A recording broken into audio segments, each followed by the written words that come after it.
En esta clase hablaremos de la motilidad gastrointestinal.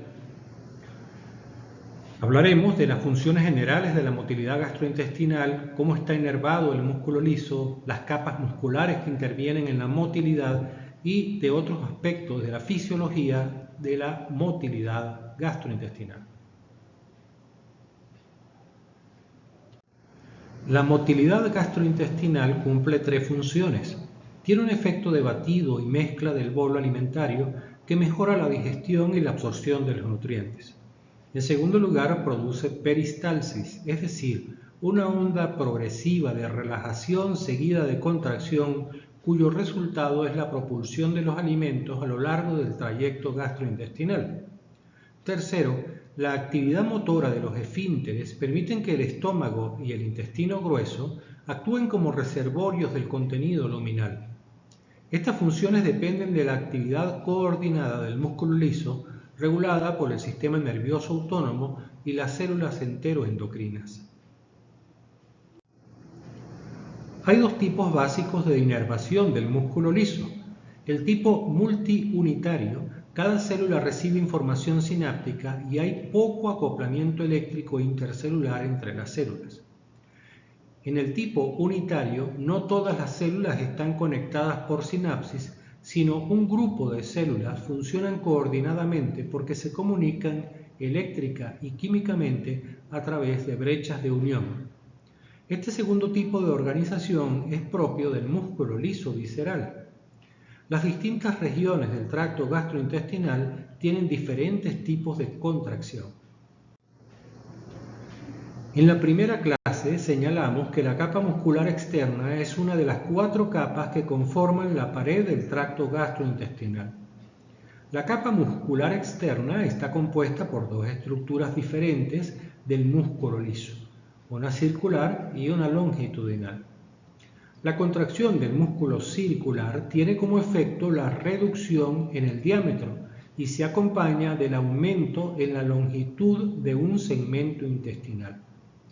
Por otra parte, la contracción del músculo longitudinal tiene el efecto contrario, reduce la longitud y aumenta el diámetro. La capa muscular circular es más gruesa que la capa longitudinal, de modo que es capaz de ejercer fuerzas de contracción más poderosas sobre la luz. Los potenciales observados en la inervación de tipo unitario del músculo liso visceral por lo general tienen una pendiente ascendente menos pronunciada y de mayor duración que en el músculo esquelético. El potencial de acción en las células del músculo liso visceral puede ser un pico simple, un pico seguido de una meseta o una serie de picos sobre ondas lentas.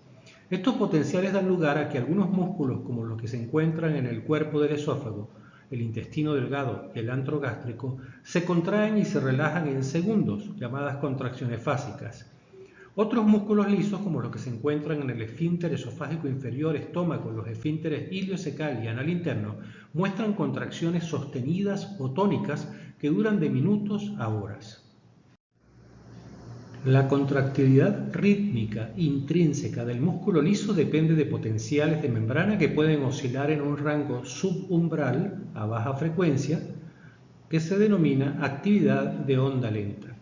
Este tipo de actividad se origina en una red de células de marcapaso llamadas células intersticiales de Cajal ubicadas en el plexo mientérico. Estas células coordinan la motilidad gastrointestinal.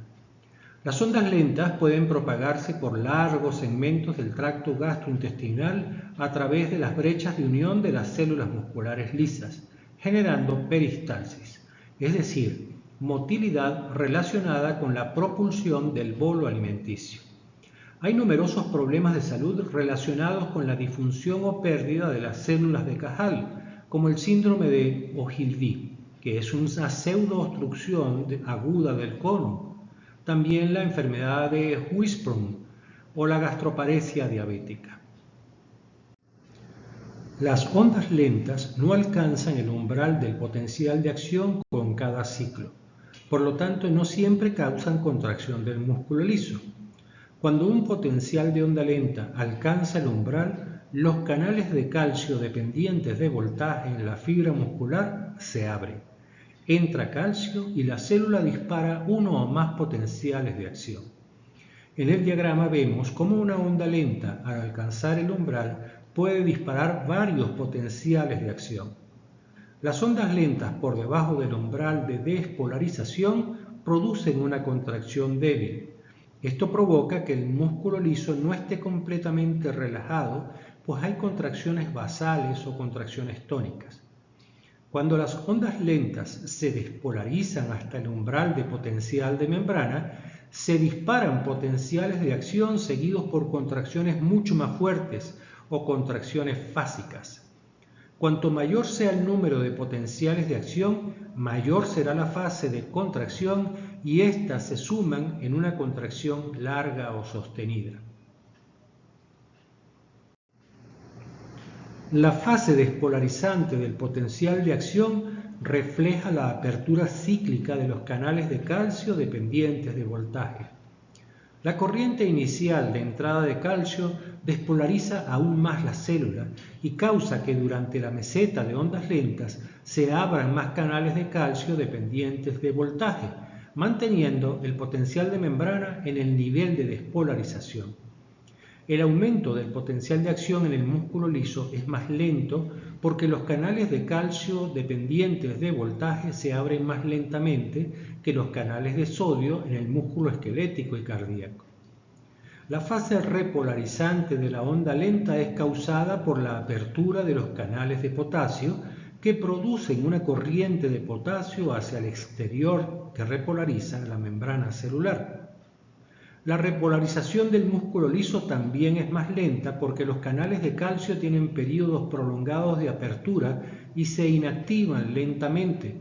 Por otra parte, la repolarización lenta refleja la activación retardada de canales de potasio dependientes de voltaje y de canales de potasio activados por calcio, porque se requieren niveles de calcio intracelular para activarlos. Diversos ligandos endocrinos, paracrinos o neurocrinos interactúan con sus receptores en la membrana celular del músculo liso para inducir potenciales de acción en estas células y en las células adyacentes que están unidas por las brechas de unión. Hay una larga lista de receptores para los neurotransmisores y péptidos involucrados en la contracción de las células musculares. Estos receptores, en su mayoría, tienen en común estar acoplados a la proteína G. Los efectores con los que interactúan las proteínas G en su mayoría son adenilciclasas, fosfolipasas y roquinasas, y los segundos mensajeros, AMP cíclico, diacilglicerol inositol trifosfato y ROC diacilglicerol, respectivamente. La quinasa, activada por la señalización intracelular, activa la enzima quinasa de cadena ligera de miosina, MLCK, que en presencia de calcio y calmodulina fosforila la miosina. La miosina fosforilada interactúa con la actina para provocar la contracción muscular y el consumo de ATP. Cuando los niveles de calcio caen, la quinasa se vuelve inactiva y predomina entonces la actividad de la fosfatasa de cadena ligera de miosina, la cual provoca que la miosina se defosforile y el músculo se relaje. La actividad de MLCK y MLSP es modulada por quinasas y segundos mensajeros para influir en la sensibilidad al calcio para el proceso de contracción. Las contracciones musculares en el tracto gastrointestinal ocurren en tres patrones que provocan diferentes tipos de movimiento dentro del tracto gastrointestinal. Entre las comidas, cuando el tracto gastrointestinal está casi vacío, una serie de contracciones comienzan en el estómago y pasan lentamente de un segmento a otro. Este patrón es conocido como complejo motor migratorio. En los seres humanos, este patrón se produce cada hora y media y consta de 4 fases. Un periodo sin movimiento de quiescencia que dura unos 40 minutos, un periodo de aumento de la frecuencia de los potenciales de acción y la contractilidad, un tercer periodo de actividad eléctrica y mecánica máxima que dura algunos minutos y el cuarto periodo de disminución de la actividad que se fusiona con el siguiente periodo de inactividad. Luego de ingerir alimento se observan dos patrones de contracciones musculares.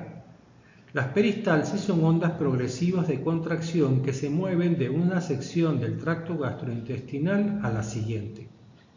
El primer componente de la propulsión peristáltica se caracteriza porque el músculo longitudinal en el segmento por delante del contenido intraluminal se contrae al mismo tiempo que la capa muscular circular se relaja. Esto provoca la expansión del lumen y prepara a este segmento para recibir el contenido. De esta manera, este segmento se convierte en receptor.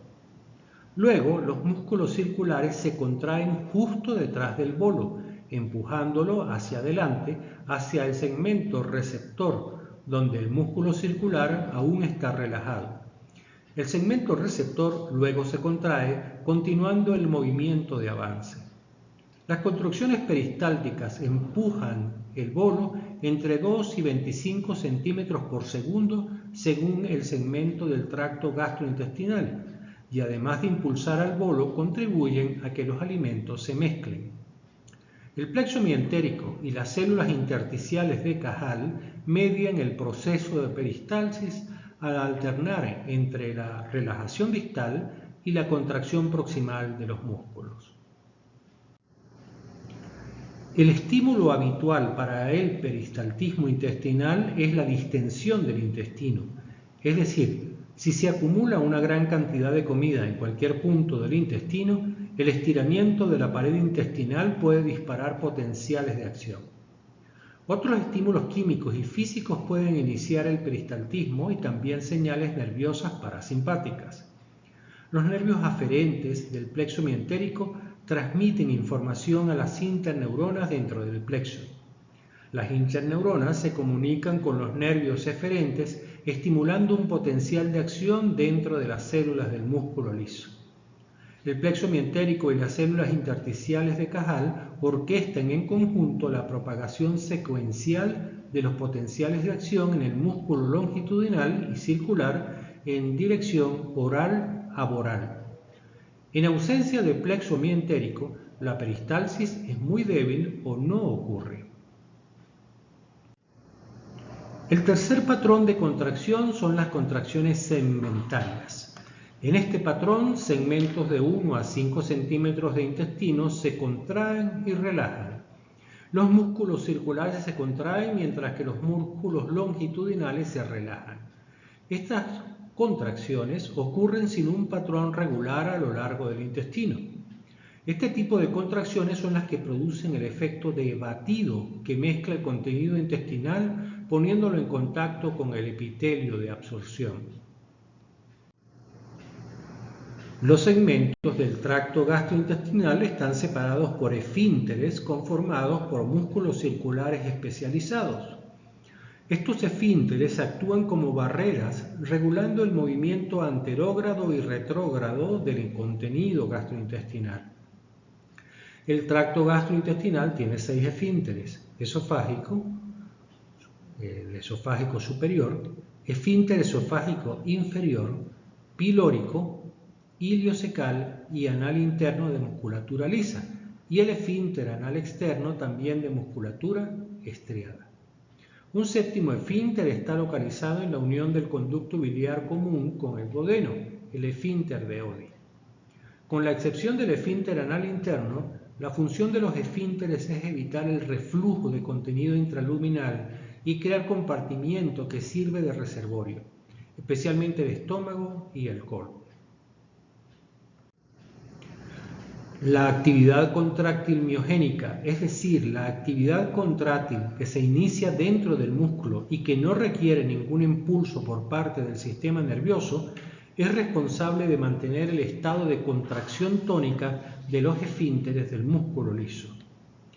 Señales como la distensión, la presión o los impulsos nerviosos hacen que los esfínteres se relajen de forma transitoria para permitir el movimiento entre segmentos vecinos.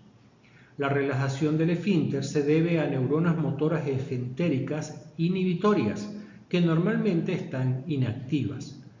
Cuando la neurona motora libera el neurotransmisor inhibitorio, provoca la relajación en el músculo del esfínter. Siguiendo la organización de nuestras clases, se les enviará un cuestionario de este tema que les sirva para repasar.